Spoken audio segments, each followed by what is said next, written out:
I ultimately tricked my manipulative aunt into wasting her last $300,000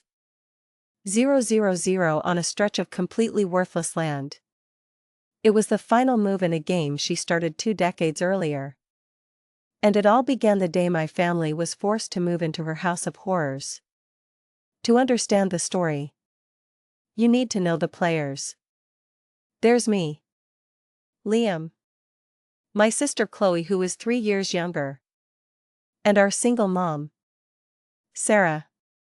Then there's my aunt, Brenda, who was my mother's adopted older sister, meaning they had no blood relation.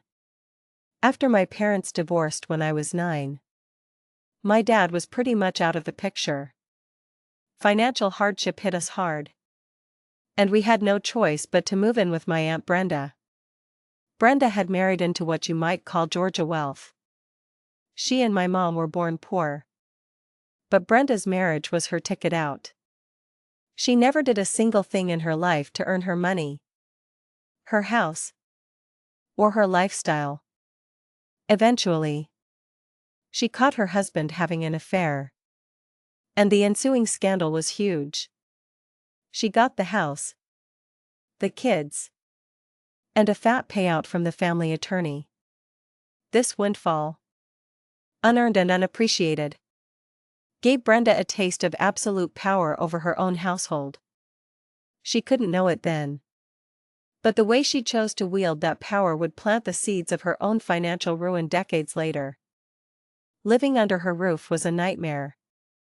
Years of therapy taught me that some people get a perverse pleasure from being in a position of power, just ordering others around. Brenda was the strictest authoritarian you could imagine. Chores had to be done on a ridiculously precise schedule, vacuuming by 3:45 p.m. Dishes by 3:55 p.m. My mother, sister, and I had laundry privileges only on Tuesdays and Thursdays. From exactly 5:35 p.m. to 7:55 p.m.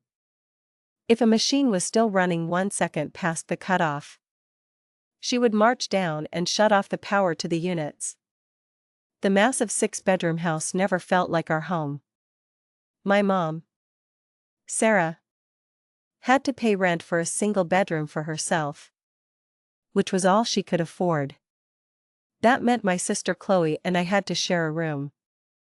All the way until my sophomore year of high school. All the while, a spare bedroom sat completely unused. Brenda claimed she needed it for guests. But in the 10 years I lived there, not a single guest ever stayed in that room.